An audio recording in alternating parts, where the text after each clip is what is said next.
You're listening to Airey Bros Radio. Be there or be square, because it's all killer, no filler.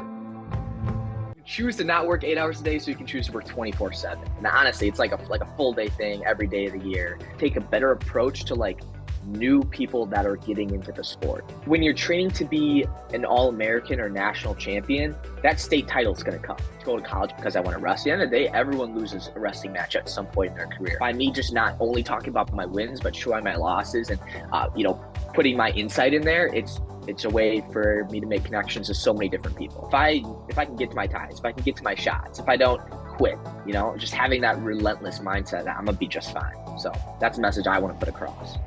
This is Cayden Henshcel, and you're listening to Airey Bros Radio. I guess maybe the best way to start this off is just to give you props that I took a challenge this year and moved to South Carolina to rebuild the wrestling program. And I think you'd be proud to know that most of the kids on my team know who you are, but they have no idea who Yanni Diakomahalis is. Oh, wow. Wow. That is something. I appreciate that. That's crazy, though. Super crazy. They love your content and we love your content. And I guess the follow-up to that would be, is there another wrestling content creator that has built such a brand and a following that you have? I would just say, other than like if the guys have already won like national titles or world titles, no. Like no, not to my knowledge. And I mean, I pretty much know, everyone kind of in the field and area, but I guess no one that's on it at the scale and level, I guess, that I'm kind of producing at. Do you pinch yourself sometimes because of that? So yeah. So it's been a long time coming. I mean, it's not just an overnight thing. Sure. Like I've been doing this since like freshman in high school, and so now I'm going to my third year of college, and it's just over time it like slowly grows. Nothing ever was like an instant hit. So it was like a slow grind, but now I mean it's still surreal, and it's just humbling every time I see someone that like appreciates my stuff. It's like crazy because now I can do this as like not only as a hobby, but it's kind of like my job, and so I just love it. So you said you started as a freshman in high school. Was there pushback from the coaches? Was there pushback from the coaches in college? Like always having the camera on in the room? What was like the growing pains of that stuff? Well, so for high school, my dad and my grandpa were kind of my main like wrestling coaches. So it kind of worked out in that way. But it was never an issue because I would just have it on in practice. I wouldn't just be talking into it and just being like, I don't know, I'd say like a cringy YouTuber just doing these stupid stuff, but I'd just be recording and documenting what I'm doing. And that was really never an issue. And like over time, I mean, it brought my team like culture, like especially on the high school team, like it brought it way up. I mean, guys were just always loved being in the room, and we were always doing like fun wrestling things, whether it be wrestling games or filming for this little tournament for a video. And it really made like, I guess, the sport way more popular at my school than if I didn't. So super, super cool to see. And for college, actually, so my previous coach, because the coach we have now wasn't who recruited me, but he was just saying he had no problem with it and everything. He supported it because I think at the end of the day, it's growing wrestling and it's promoting it. So I think that's the biggest thing. Yeah, and I think one of the most epic things about you is you're a Division II wrestler. Right. Everyone, yeah. And I always say everyone cares about the D1 guys, but their stories D2, their stories D3. And I think we need guys like you out there to say, hey, look at us, we're doing it. And the way you break down and edit, whether it be your tournaments or the NCAA tournament last year or Fargo, like we need that perspective, whether it be from people creating content or a wrestler like yourself. So we get like the real time of what's going on. I'm cutting weight. I just won. I just lost. Like, kudos, dog. Yeah, no, thank you. I mean, it's real because everything I do, I don't fake it. It's just I'm literally just documenting what I'm doing. And it's like if a D1 wrestler would do that, or like let's say if Jordan Burroughs had even like a videographer and he posted more like on YouTube and stuff, that'd be so cool to see. I'd want to know what he does, like his training, how does he cut weight? Like I don't think I've ever heard of Jordan or any of those guys like cutting weight, like any cutting weight stories or just how they're training. But super interesting to see, and I hope and I kind of see that other wrestlers are liking kind of what I'm posting there. So do you know when you get subs and stuff, are there any of those big dogs like Jordan or Dake or anyone that follow your stuff? I've reached out to like Jordan Burroughs, Dake, and Taylor. I just over the DMs because I mean that's just on Insta. But they none of those guys in particular responded or anything. But yeah, I mean you guys, I'm pretty sure like you guys know I had that Spencer Lee video. So he got back to me. We did that. Bo Nickel, I just did a thing with him like promoting his new shoes. Just like a little thing. I just commented like I'd love to review these, and he's just like, yeah, send me your address. And so got him there, and I was like super stoked to see like Bo Nickel, like that guy's like killing it right now. Now he's in the UFC, so I'm really looking forward like to see where that goes. And but Roman RBY was another guy that I've talked with him like almost I think just right after high school. We don't really talk much now, but definitely like I'm looking to go to State College this summer and make vids with a bunch of guys over there. So looking forward to that. Sweet. And going back to the, you mentioned you have a different coach than the one that recruited you, but the coach that did recruit you was supportive of the YouTube channel and stuff. Was that something that impacted your college selections? Did you come across anyone in the recruiting process that maybe wasn't so hype on it? I would say no. I'll tell you that. So my recruiting case was actually really interesting. I didn't know that I wanted to wrestle in college until it was like just the beginning of my senior year in high school. And so like that's super late and everything. Like for me, I wasn't a Fargo All-American. I didn't win state before. So it was like I wasn't highly recruited and stuff like that. So other than like D3 teams, which I wasn't really interested in that because personally I would like to have like scholarship just to pay for some school. It's just in that sense because it's pretty darn expensive. So but yeah, I took a visit here, and my dad went here for a couple of years when he was back in college, and honestly, it just kind of worked out. So, but no, other than that, everyone's been super supportive of it. Now you got that YouTube money, so you don't even have to worry about paying for college. Oh boy, yeah, it's nice these couple months, that's for sure. But there's summers and winters. Yeah, I just saw that video. I was going to post that on our team community page about the 10 things you wish you would have known before you started wrestling, and there's some really impactful stuff in there. We actually just had a varsity athlete who decided that wrestling was no longer for him, and that winters and summers thing really kind of resonated with trying to teach the kids that some days you're the hammer, some days you're the nail, but like there's going to be a tomorrow and the sun's going to come up, and you got to just get back to work and get back to the grind. And, then the next time maybe you're going to be the hammer on someone. But so I appreciated that video. With the YouTube and the monetization and everything like that, and also with the NIL stuff that's going on, do you dabble in the NIL stuff at all, or are you just strictly content with like the affiliations and the codes and that sort of stuff? Is that working for you pretty well? Yeah, so I mean, like the affiliates, my two affiliates are Liquid IV, and then I do like Seek Supply. That's kind of the protein I'm involved in. Super great. They both hook me up, and they're really great. Have some sales in that. But yeah, I mean, definitely, I do have like various brand deals. Like I've worked with HelloFresh. I worked with Champ Sports. I worked with did things with like Chegg and or was it Quizlet, something like that. Just kind of like various things, and throughout like the three different main platforms I'm on, which is TikTok, Instagram, and YouTube. There's kind of different ones for each and stuff like that. But I do also have the the Dopamino bands. That's a really good one I'm involved in because those really I use those every single day. And it's just I think a really good company, really great product in that way. So, but yeah, I definitely do a lot of different things more than just just monetization on YouTube with the AdSense.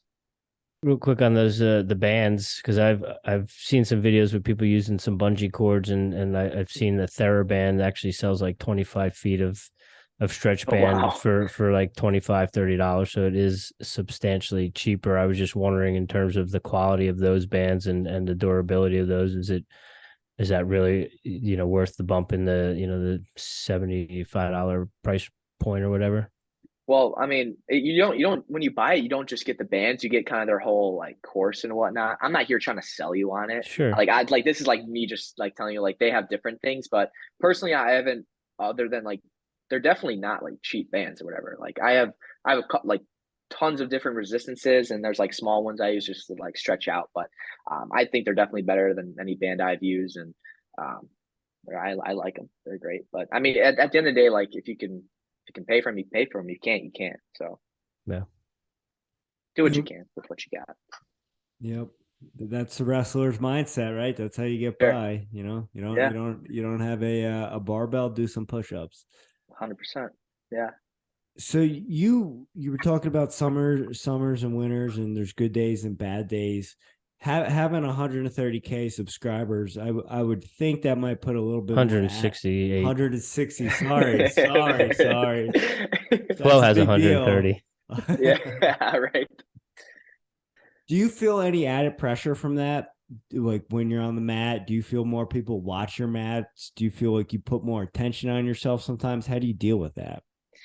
Yeah, no, I definitely feel like, because like at the end of the day, like it's not like cocky, but like I almost know that every kind of wrestler kind of knows me just because everyone's on social media and whatnot. And it's just like it's kind of awkward for me because for me, I'm kind of shy. Like if you meet me like in person or whatever, like I'm just like reserved. But I mean, like once I get into like just talking wrestling and people like liking my stuff, I love it. But of course, when I'm wrestling, it's just like I really hope I win because I don't want to let like my viewers down. I don't want people to think I suck. Maybe there's all these different things online. That always happens, especially in high school. But now, especially in my third year, I'm getting a lot better on it and just wrestling free and open and not really caring how I do, just focusing on like my performance. Like if I can get to my ties, if I can get to my shots, if I don't quit, just having that relentless mindset that I'm gonna be just fine. So that's the message I want to put across. Speaking of your ties, your shrug is nasty though. Yeah, thank you. I love it. I've been using that ever since high school, so it's always been working. My go-to. And I also like the fact that you'll break down matches that you lose. A lot of people won't post that, but I think that kind of draws more towards you because it shows the human aspect of things. And I think that's what's so great about the sport of wrestling is there's going to be a lot of highs, but there's going to be a lot of lows. But guess what? There's a story in the low. So if you can tell that low and it doesn't affect you, more power to you. Absolutely. Yeah. I mean, at the end of the day, everyone loses a wrestling match at some point in their career. And I think we all want to connect. And by me just not only talking about my wins, but showing my losses and, putting my insight in there, it's a way for me to make connections with so many different people. So You're talking about how most wrestlers know who you are. And as I mentioned, my kids know who you are over some of the Division I NCAA champions. Do you have haters? that's the thing. I have very low hate. And that's something that really surprises me. Like in high school, I'd always get someone, like there's always been people disliking vids on YouTube, but I really don't get much people really hating on me. And that's something like I find it's like crazy. I'm like, why don't I have more haters? Like, am I doing something wrong? Like, I don't know, but it's just working out. It seems like people they like what I'm doing. And they appreciate it. And at least they're quiet now. So I don't really care. I've gotten hate, ever since high school, and I just look past it. I know my values. I know who I am. I'm more than just my wrestling. I'm more than just my YouTube videos. So I couldn't care less what haters say. So, but I think it's also goes to how you present yourself and how how the videos and how Jimmy mentioned, whether win or lose, you're still doing after matches and stuff. And so I think a lot of times, if we look at like the MMA scene and circuit, it's the guys that talk a really big game that, people want to tune into. Either they're tuning in because they want to see them win or they're tuning in because they want to see them lose. And I don't necessarily think that you come across as someone that's going to root against you. That's true. Yeah. I appreciate you saying that. Yeah. I think it was the same video, the 10 things you wish you know, and you just touched on it. You're not just a wrestler. What else does Cayden Henshcel do for fun? What if you're not just a wrestler, what else are you? Yeah. Obviously, you're an amazing content creator. Do you have any other hobbies? You like to fly fish, or you go hunting, or you play disc golf? What do you got going on? No, I rarely play disc golf. Maybe just when it's warm out time or two. Parkside has a nice course, but I mean, like I love spending time with like my family. I have an amazing girlfriend. I like just living life with her, doing things, experiencing all sorts of things. Traveling, I love traveling. I actually met my girlfriend out of country on our school field trip to Guatemala and Belize, so that was super crazy. But I mean, I love the outdoors, and I love my family, and just doing things with them. And you have to experience life with people because that's what really brings joy and happiness. So I guess that's a huge part of my life that I can't not look at. So you mentioned travel. I got a bit of a travel bug myself too, and a bit of wanderlust. And you mentioned you've been to Belize. What's the most epic place you've been to, and what's the most epic place on your bucket list that you haven't been to yet? Oh my goodness. Well, I would say I have been, I think, well, zip lining in the mountains in Guatemala was crazy because I think we were like, I think it was like 2,000 feet in the air, and that was like super surreal over all the mountains. And like, I don't know if I could do that now. Like, that's scary looking back. But yeah, I think just being in the mountains there in Belize, and we went to like the secret beach in Belize that was like the water was crystal clear, like completely blue, and you could almost see for miles underwater. It seemed like, but just like a beautiful place if you look that up. But on my bucket list, I guess one that's just like really popular, but I always wanted to go to. I always want to go to Muscle Beach in California, just because I always like see like the gyms there and just kind of that beach, maybe even Santa Monica. But yeah, I still want to travel in the U.S., but like out of country, I haven't really looked too crazy into that. But Okay. I look forward to seeing the vlog of you at Muscle Beach yeah. in the future. So, Oh yeah. not being a one-dimensional person, and I saw that you were an academic All-American last year. Mhm. How do you manage it? How do you manage making the vlogs, college, and wrestling? How do you do that? Are you storyboarding? Are you planning out your week before the week starts? How's that go? Honestly, so I do love writing things down. I like having like little notes. But I mean, at the end of the day, like I'm human, I'm not perfect, and I just try to get by here and there. But I think the biggest thing is when I work on something, I work on it until it gets finished. And I don't like, I guess, procrastinate in that sense. Like if I have an assignment, like I'm doing it until it's done. And I try to hop on things early in that sense. But like with recording and editing videos, in the past it would take me somewhere between maybe 5 to 8 hours to like edit a video. Like that's probably super early on, but now I can like pump out like a tournament or dual video in like maybe like 2 to 3. And so just having like the extra hours, knowing what I have to get done and having my priorities straight, it's been really helpful to me. And kind of playing less video games has helped a lot. So yeah. What's your major? My major is in marketing. So Smart man. got to pick something. So there it is. So, being a marketing major, and you obviously have a lot of content you're creating now, what is the vision past college? You still want to stay in the wrestle space, or do you want to go? Obviously, you mentioned Muscle Beach. You want to do stuff like that. What, you going to be the Logan Paul of wrestling? I don't know about the Logan Paul wrestling. I mean, yeah, I don't know. I don't know. Like it's cool, like what he's done and things like that. But I mean, as a person, probably not. But yeah, it would be cool, definitely, to continue in wrestling. Wrestling is I've been doing it ever since I was in first grade, and it's such a huge part of my life. Kind of, but at the end of the day, I have to have the monetary funds to support me, and if wrestling like can't provide that, because there's other avenues like whether it be just mainly exercise or like lifting at the gym, things like that. Of course, I want to dabble in there. But of course, wrestling's always gonna have a special place like on the channel in my heart. So it's like I don't think I could ever step away. Have you ever thought about coaching? Is that something that piques your interest at all? Yeah, no, definitely that really piques my interest. It's just I don't know. It's hard for me to think about that when it's like I'm still competing and it's like I'm still trying to think like because I know YouTube's gonna work out. And it's just like I know my parents always tell me, you still have to put food on the table and stuff like that. But I really want to do this as like a career. And so far, it's allowed me to not work a job, and I just want to continue building and like collabing with other people in the space and maybe even other YouTubers and grow in that way. Have you ever done any camps, like summer camps or any clinics? Not necessarily just for myself, but I've done with like I've went in like on my coach who went up to like Sturgeon Bay here in Wisconsin, did a camp here and there. But definitely this summer is something to plan. I'm actually hiring my girlfriend as my assistant to like plan out these things, but definitely camps is on the one of the top priorities. for sure for this summer. All right, we're gonna get you down here to South Carolina. All righty. With the management degree, do you ever take any sort of production classes at all? I'm sorry, with the marketing. Do you ever take any like production or video or anything like that to complement it? I would love to, but personally, I mean, I think I'm not even done with my gen eds yet. So I think I'm just dabbling in the marketing this next coming semester here in a month or so. But honestly, it's almost hard to think like I know you're supposed to take the classes and at least pull one thing from it, one thing to learn.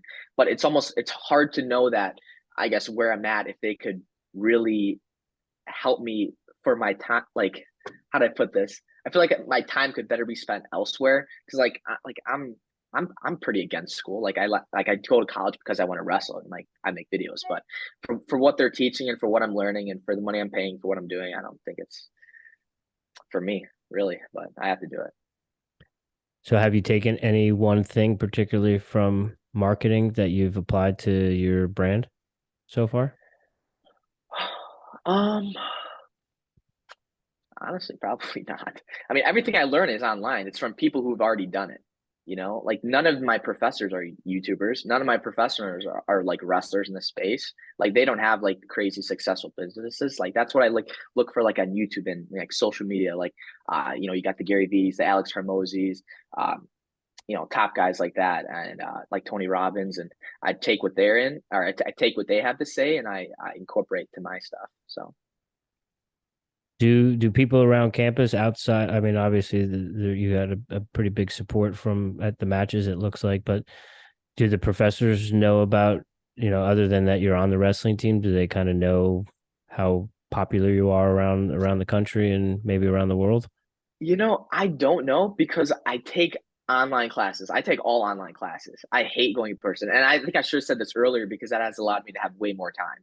Like I can finish like my schoolwork for a week in like on a Monday, and so I don't have to worry about it the rest of the week. And I think that's been a real reason why I can put out the videos and focus on wrestling and still have other hobbies as well.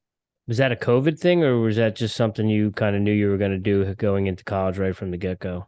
You know what? I think it started as the COVID thing because then we all had to be online. But then I'm like, you know what? Like, if I can stay online and just sit at my desk, finish a class, and then go right back to editing a video by saving all that time, I'd just rather do that. And what's interesting is it's way less work than an in-person classroom, like just because like the teachers don't have to grade because it's like all online. You get your answers or your results right away, but you have to pay an extra $100 for each class. So you have to pay more for them to do less. So it's interesting. Have you ever had a class in person since you've been in college? Yeah, no, Yeah. I did my first year. I had like, I had to take like my math classes and stuff. And you know, I do well. I'm a good student if I apply myself in that sense. I think my cumulative GPA is like I think it's 3.7. So being in college now, but already kind of having your career, you already said the YouTube is gonna work out. So college takes up a lot of your time, so does wrestling. What is on the horizon, or do you have stuff that, I want to make content like this? What are some of the ideas you have as far as content, some things that maybe be on the bucket list of things you want to do? honestly, it'd be a lot of like collabing with people. Like if I can collab with like Alex Eubank or like Max Taylor lifts, those are two guys that are in kind of the lifting space I look up to, like Jesse James West, like his videos, almost like I mean, like Mr. Beast videos, like stuff like that. But how he incorporates like the entire like the top like YouTube creators into like what he's doing, I think that's really cool, and it's almost like a really cool community I want to get more involved in. And so like that's really cool. Like I guess the top YouTuber that like I'd eventually want to do something with would be someone not even involved right now in like the fitness content. His name's Ryan Trahan, and he's someone who really inspired me with this whole like wrestling and doing YouTube because he was a cross country runner and he was a D1 runner for Leaf, Oklahoma. And he had his own like water bottle brand he was selling, and he had his YouTube channel. I think at the time he had like 13,000 YouTube subscribers. So like very low, and he probably shouldn't like drop out of school because it's not supplying really the funds necessary. And he decided to drop out because the school wouldn't allow him to make money off of his name, image, and likeness, which was, of course, this whole NIL thing. And, in that video, he said, like, all my peers who are making fun of him, saying this is stupid, maybe his parents saying that, like, he just said, like just wait in 4 years from when I will be graduating and see where I am then. And now he's at, over 10 million subscribers. He's done a penny across America, done all these amazing things, raised money for so many great causes. And that's something that like inspires me and like gives me chills. Like if you want it, like you can do it, like you can get it. You just have to really apply yourself and know the direction you're going. So in the middle of your season right now, obviously on Christmas break, what do you got cracking as far as content stuff that we should look for down the road, and what's the rest of your season look like, and how do you feel right now in the middle of the season? Well, so far this was our first or second day back from break here, and we had a really tough 2 hour just live. We had another college come in and wrestle with us, just going some live goals, which was great. But next uploads is probably going to be the top 22 moments of 2022 for my channel, just kind of like a YouTube rewind of my channel. There's going to be 2 top 5 moves videos. I want to get back into more technique, because when I'm in season and wrestling and competing, making technique videos, it may seem like a small thing, just film a move or film a thing and then put it out. But I mean, it does get busy, and I do have only a certain number of videos, and especially creative energy. But now that I don't have to focus on school, I can apply that to YouTube and definitely apply myself more in that sense and more technique. And I want to be more of like a teacher as well as a wrestler on my channel in this next coming months. So, but definitely a lot of duels coming up. I think we got 6 duels in January. So something to super be on the lookout for. Any duels where you have particular guys that are ranked or anything like that you're kind of looking towards that particular duel, or on the team side of things? Yeah, definitely. Our next duel is on January 12th, and it's against St. Cloud, which is, I think they're the top 3. They've always been top 3 for the past, I don't know how many years. But the guy in my weight, he's ranked, I believe, 6th. So that would be a great match. And then our upcoming duels too, I'll be facing the ranked 7th guy, and then another guy in an overtime match with at Airey. So definitely a busy month of hard wrestling. So I'm really looking forward to it. Now, with the University of Wisconsin system, there's a lot of schools across the board. Do you guys get to venture out of state for dual competitions, or is your conference contained mostly the UW schools? Yeah, so for us, we're the only D2 school in the state, so we have to go out of state. And so it's honestly, we just moved conferences I think 2 years ago, and now we're in a tougher conference, so we got to travel to North Dakota, South Dakota, just kind of over in that area. I mean, Minnesota, yeah, a couple 13-hour car drives in there, but gotta love it. So definitely traveling. You gotta use that YouTube money, get the team a G5. Oh boy, I don't know about that. Does your coach talk to you about, helping the other kids figure out ways of monetization? Do you have other kids on the team coming up to you? I know your brother has a YouTube channel. Are you helping right. kids with stuff like that? Oh gosh. Well, see, those, I think they didn't start off as jokes, but just little hobbies here and there.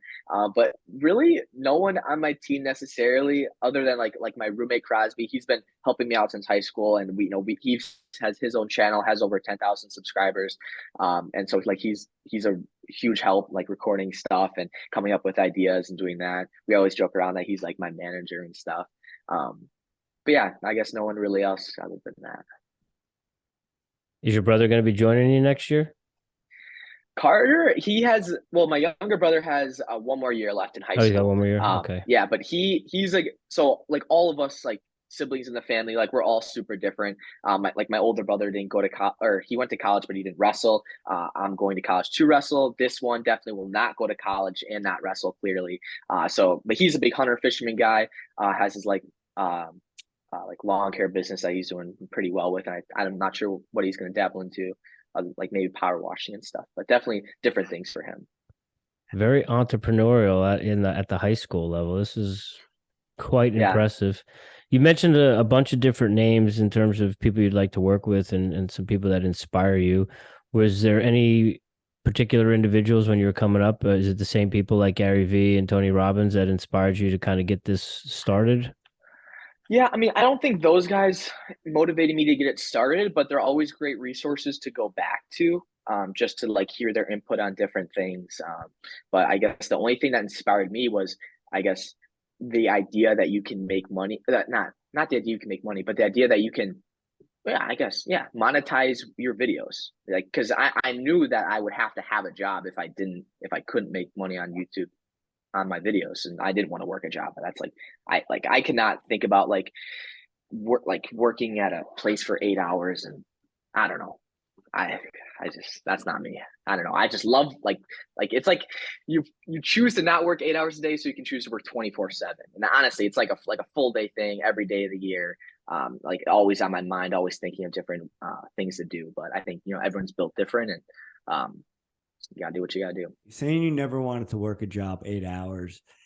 How old were you when you started monetizing on YouTube? I didn't start making money until I think it was right after my senior season of high school. And then I started making money that whole first college season, but I still couldn't make any money, but I never claimed it. It just sat in an account.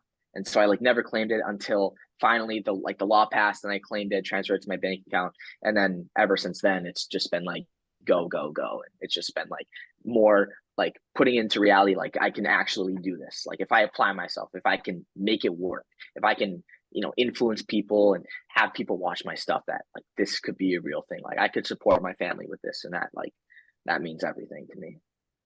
So what are some of your tips for other creators? Obviously we're creators, but you got a lot more followers, a lot more fans than we do. So we're trying to figure it out. What are some tips as far as maybe go through YouTube, Instagram, and any other stuff you use, TikTok? Yeah, I mean, like as one grows, so do the other. And like you just can't stay on one platform. That just doesn't work anymore. Like I mean, like the biggest things like for like podcasts is really you get that main content there, like you post on YouTube or Spotify, Apple Podcasts, but you clip it down, you put the like the text on the screen, super fast, short clips, put them on Insta Reels, put them on TikTok, upload like multiple times a day, and like stick to like a routine.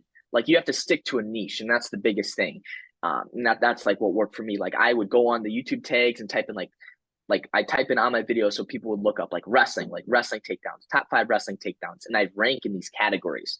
And like so anyone could do that for like fishing, like best fish to catcher, best I don't know, bass lure, best stuff like that. And you'd rank these things. So when people type these things and search them up, it's like for me, people look up top 5 wrestling moves. Look at like my most popular videos on my channel. They're all top 5 wrestling moves pins, top 5 wrestling moves takedowns, things like that, because that's what people search and that's what people like want to know. And that's how they find you and that's how they stick around. And then I just grow, like just post my Instagram pictures, share about my life, and then TikTok, just shorter videos. And yeah, I think definitely the new crazes of what I've been doing has been having more text on screen. That's been really helpful.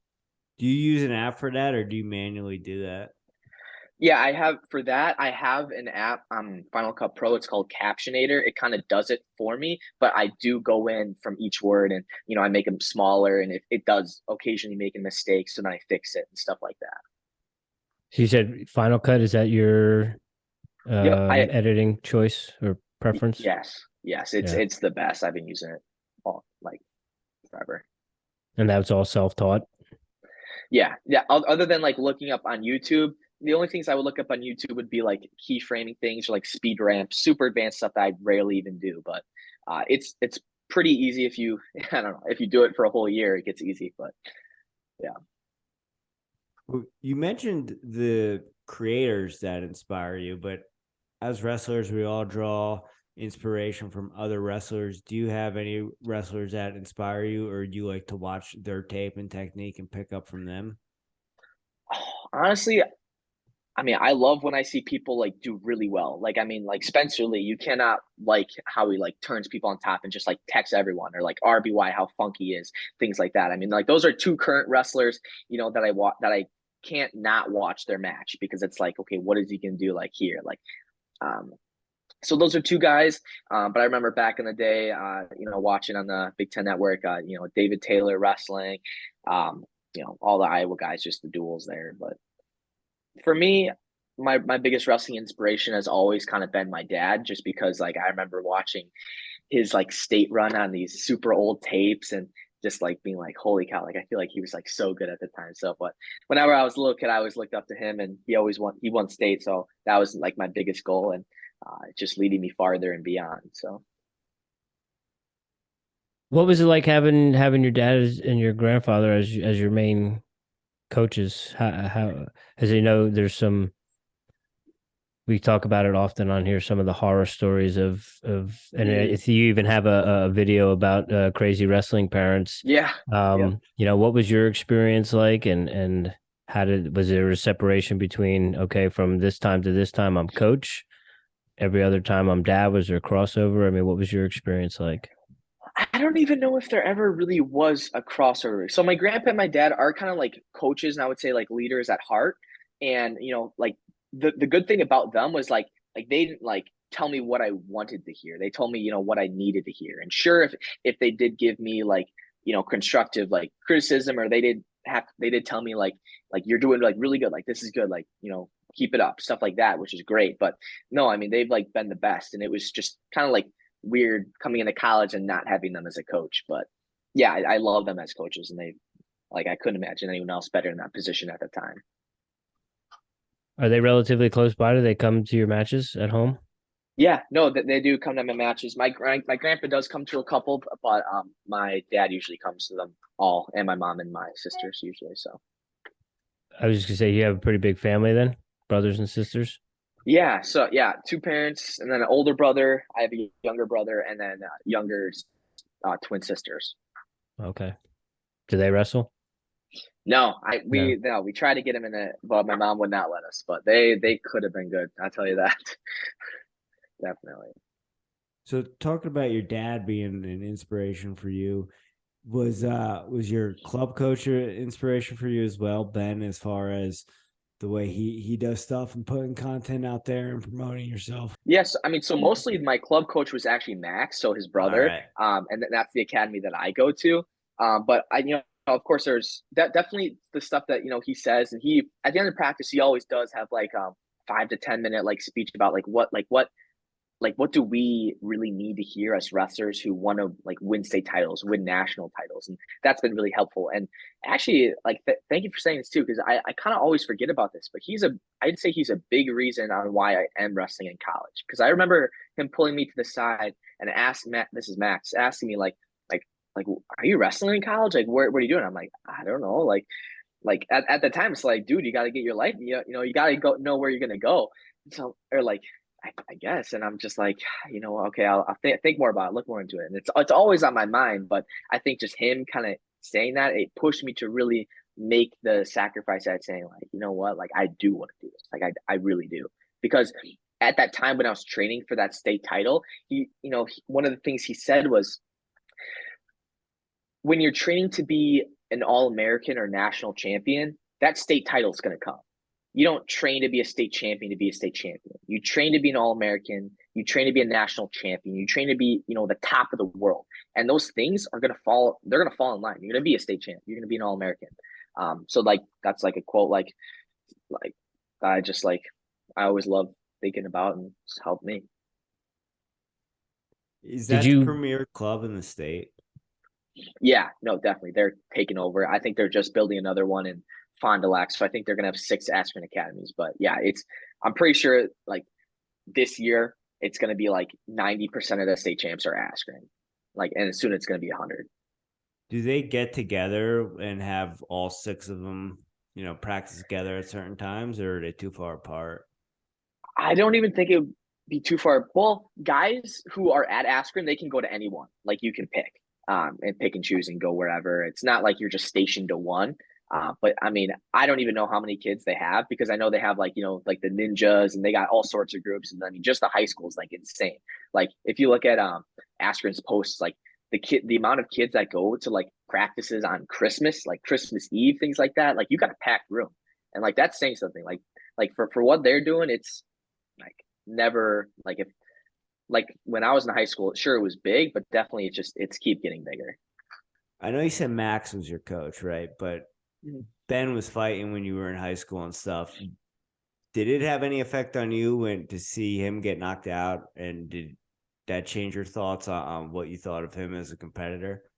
No, because I've only really talked to him probably like 2 times really before that. So he like honestly like that I not that I couldn't care less. Like of course it was like holy cow, like you just got like I don't know, but yeah, no, I wouldn't say it lost my respect or anything. It's just it is what it is. Everyone tries their best and things happen. So And is there a crossover between AWA and Parkside with one of the coaches, or vice versa? Did I read that, or yeah, am I making that up? so Nick did wrestle. So I'm not sure if he's like an Askren like alumni because I know he's pretty old and I'm not sure when Askren started. But definitely like him training like with Ben and like I know like Ben has came into a practice and like last year and I'm sure he will this year too, just to like show technique and stuff. So like definitely like I guess we're friendly to each other and I think let me think. We got 1, 2, 3, 4, 5, 6, 7. I think we have between 7 to 10 guys that are Askren wrestlers on the Parkside team. And 3 years ago, there was 0. So, I mean, that's saying something. Okay, that's impressive. Yeah. Total world domination in Wisconsin for AWA. It sounds like. Yeah, for sure. I mean, that's where the best guys are training. And it's like, you'd be a fool to not do it. It just doesn't make sense. Like, you got the guys who won like national titles in college. And that's like the top of the top at college. So it's like, who else, what other club, what other academy has, the coaches with that caliber of success? Were you doing like high school practice and going to AWA in like in the wintertime? When I was in high school, I think I did some like some private lessons, I would say. And then like Sunday practices I would do at Askren. And then high school, of course, got the in the week. But of course, when I'm at college, I can't really go to Askren other than like when I'm in the summer because just Parkside's like an hour away, and I'd rather drive like 15 minutes to practice than an hour and just wrestle with different guys. So yeah, cool. What does your practice schedule look like during the season? Are you practicing in the morning? Do you guys have open mat getting in during the day? How's that look? yeah, I mean, so right now in winter, we're doing usually a morning workout where we'll run, do conditioning, play a game, something like that. And then from in the middle of the day, anyone can come in, ask the coaches to like roll around or like technique and stuff. And then at night we got our night 4 p.m. practice, and then from there, it varies from technique, hard spar, drilling, live goes, groups of 3, things like that. So definitely a couple times a day, and especially with like morning lifts too. I also forgot about those. Main Oh, practice is at 4. Yeah. Yeah. how often are you lifting during the season? During the season, it's twice, really, like team lifts. What kind of lifts are you doing? Are you just doing your core lifts? Yeah, I would say like hang cleans, squats. You got like kind of different stuff like um yeah, using whole body, I would say. But we have different lifts and circuits and stuff, so we switch it up. So as a content creator who's always I guess always looking at ways to create new content and wrestling, right? We're always talking about how do we build the sport? How do we build the sport of wrestling? And obviously you're doing your part. What do you think needs to be done as far as getting wrestling out there? Do you think there needs to be more people on an individual level like you doing the vlogs? Do you think production as far as whether it be Flow or the Big Ten? What are your thoughts on kind of growing the sport of wrestling through creating content? Yeah, I mean, like I would say things behind a paywall are a big thing holding wrestling back. So like for me, like I'm putting out pretty much everything, for free. Like the only thing I'm getting is like I guess the AdSense in that way. But I mean, that would be like a real help. Like what if Flow just like allowed like everyone to be free? Sure, that'd be great and everyone would love it. But other things would be just like to take a better approach to social media and almost take a better approach to like new people that are getting into the sport.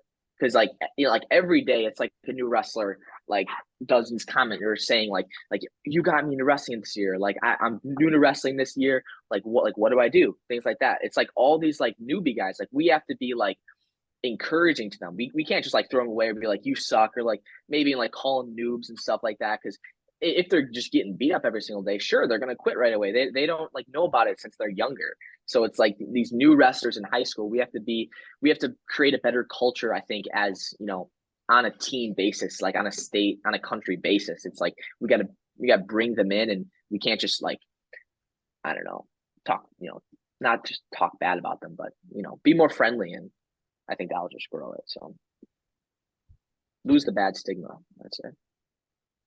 So you mentioned, it would be great if Flow gave their content away for free. I did just recently cancel my Rockfin subscription, so I got a few more shekels coming to me this year. If I wanted to become All American status on your Patreon, what sort of things would I be privy to? Yeah, so for those, I do offer a monthly call that we can go over, like, because usually I kind of, when I was thinking of it, I didn't think about it as, like adults getting on the Patreon. I more thought of it as like the wrestlers on a basis. They can send me their matches. I go over them with them. I talk to them, talk about like goal setting, where they're headed, just talk about like different things, like what has helped me. So I've been involved in wrestling mindset, and my coach is really helpful, and some of the things that I picked up from him, I'm just trying to like share that out there. So I just want to be like more personal, on a personal basis, but also you get all the videos early, not super early, just because I try to upload them as fast as I can. But definitely you get them early. You get to be able to vote on polls for the next upcoming video, things like that, ideas. Direct message me whenever. I always respond there. And then you get your name at the end of the video, which I always thought was a super cool thing. That's one thing I saw Ryan Trahan do, was that people who like donated for this charity, he'd have their name on at the end of the video. And I was always thinking, like, as a kid, I'd love my name to be I want to be involved in this process. And I'd love to support, my creator in that way. So that would pretty much be involved in that. Sweet. Rich, you ready for rapid fire? You got anything else? I mean, I could ask tons of questions. Yeah, I could ask you technical questions all day. I guess the one last thing I would ask before we got into rapid fire, you mentioned you kind of draw some inspiration just with Spencer Lee's Top Domination and all that. So I'm assuming that your interaction started through social media.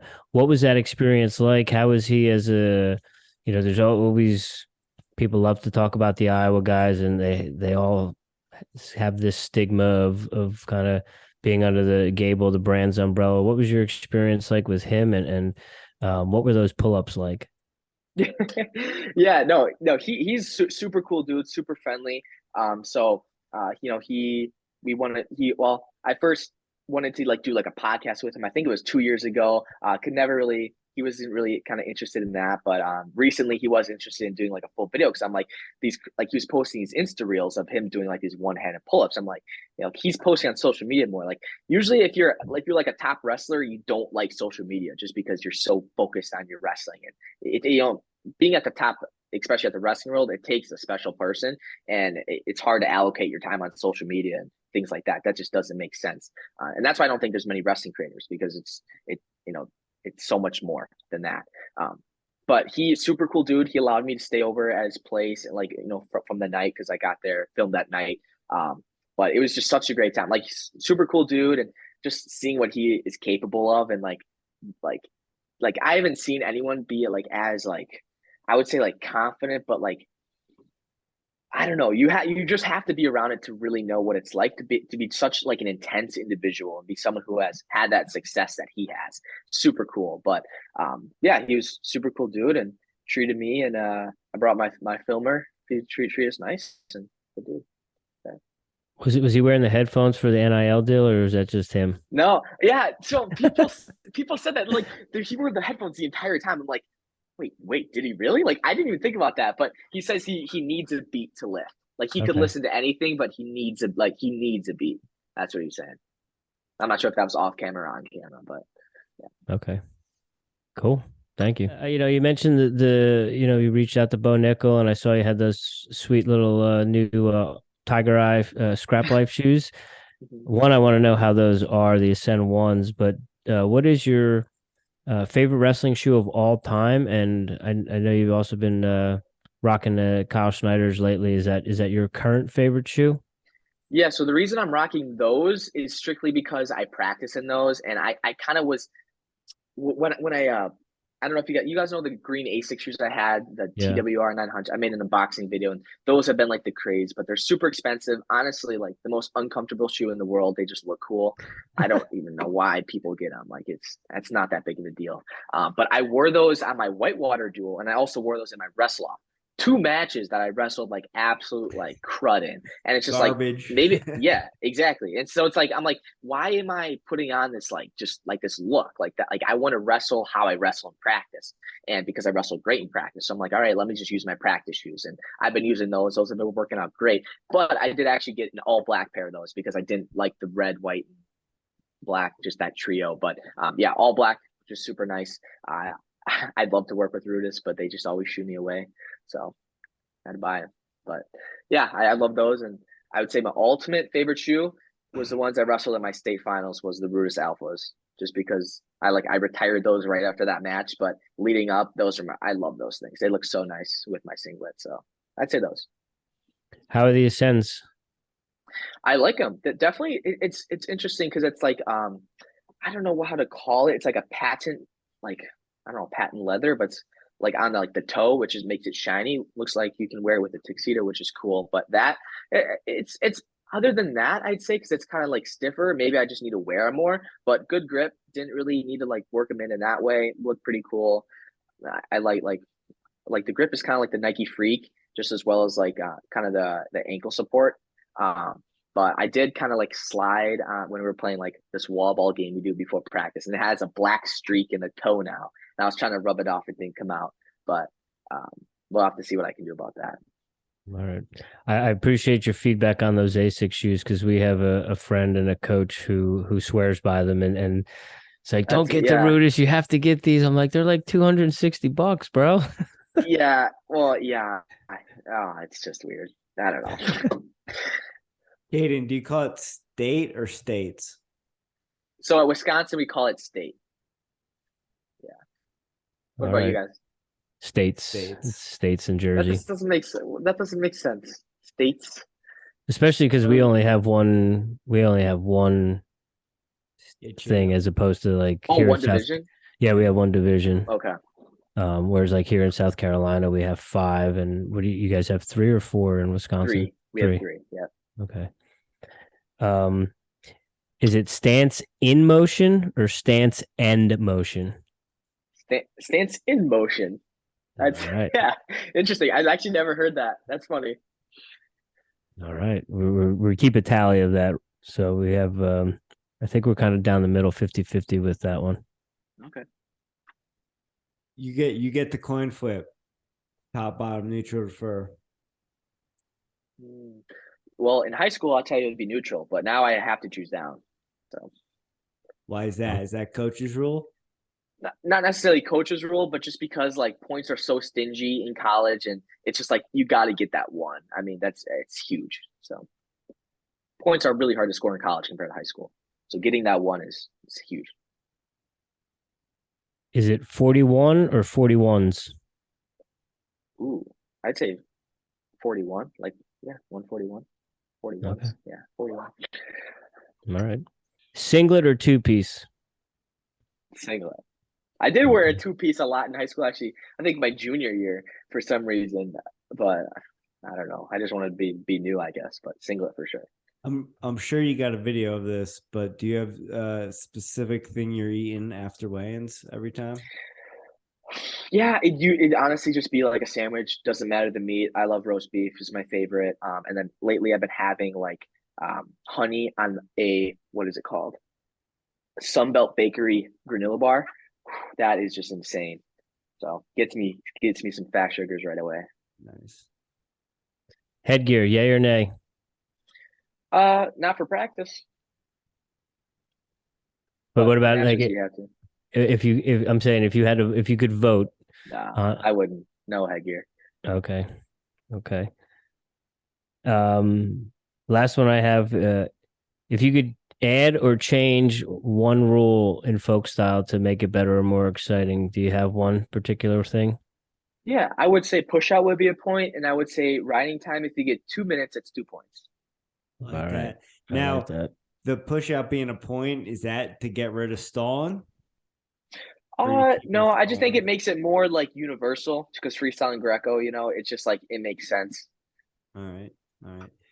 Cayden, are you a coffee drinker? Oh my gosh, yes. How Yes. do you brew your coffee and how do you take it? Well, here's the thing. I don't have my personal Keurig and coffee maker. I have my central stores I go to. So, and then this is the thing. This is all bringing back to like Ryan Trahan. When he was doing this 30-day challenge, every single day he went to McDonald's and got a large iced vanilla coffee.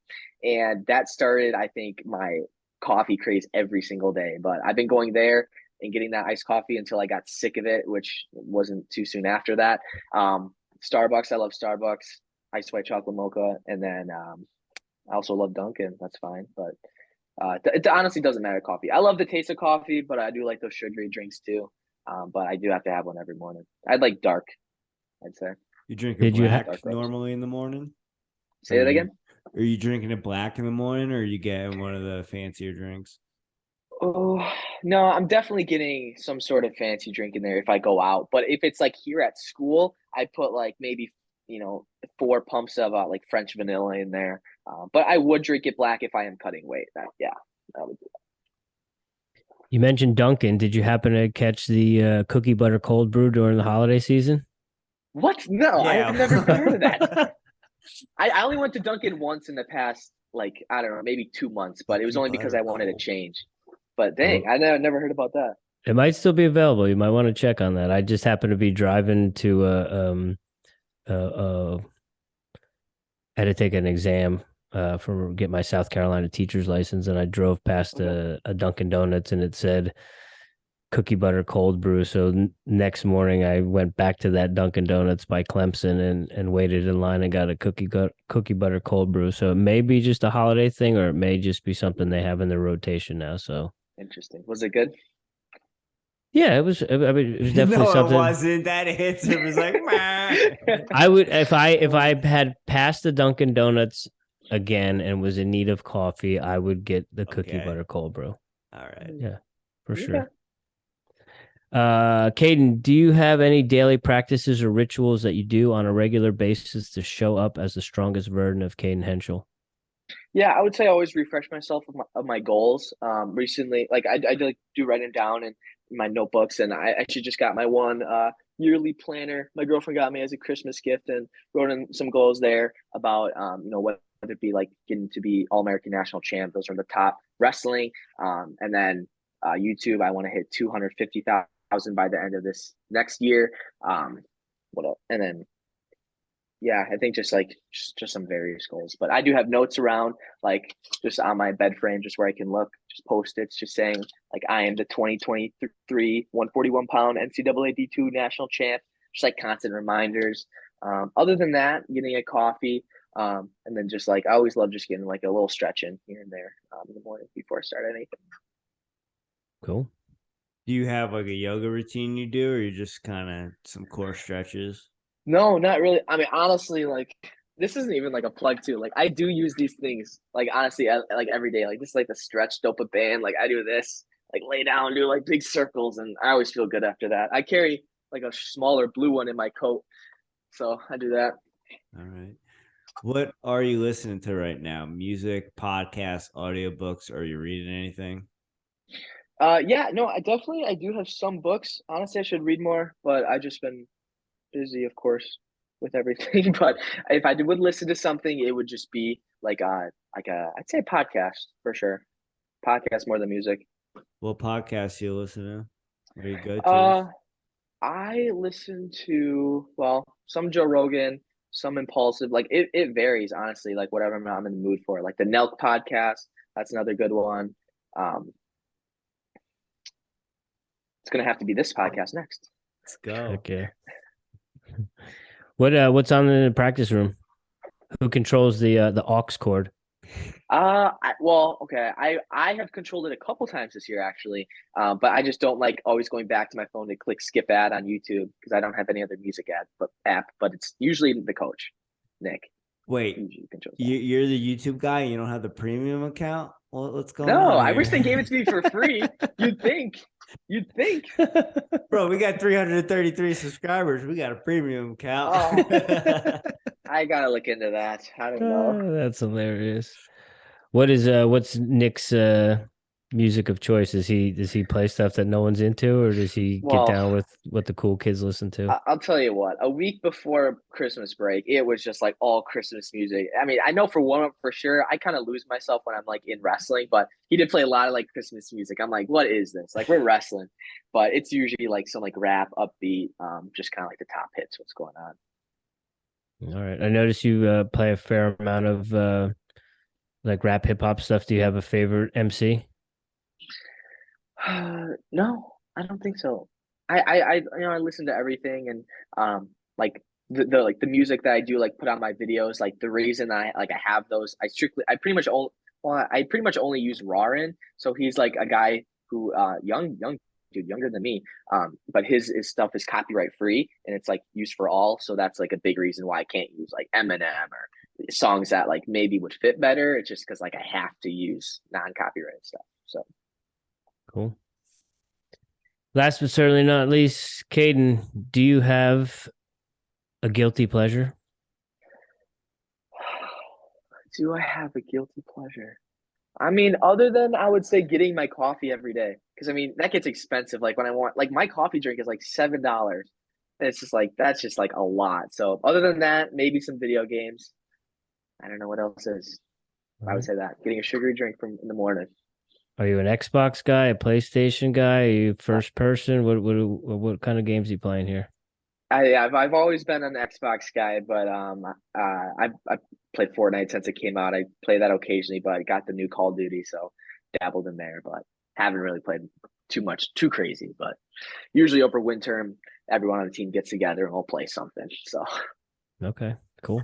Cayden, thanks for taking time out of your evening to chat with us. Thank you for the content you put out, man. Yeah. You inspire me. You inspire us with the stuff you're putting out. I love following along with you since last season. I picked up on you last season, and I'm like, more people need to know about you, whether you're a D1 fan, whatever. If you're a wrestling fan, you need to be following Cayden. So thanks for your time, man.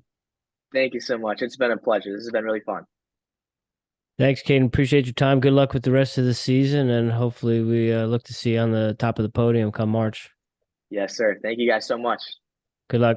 Have a good one. Thank you. See you guys.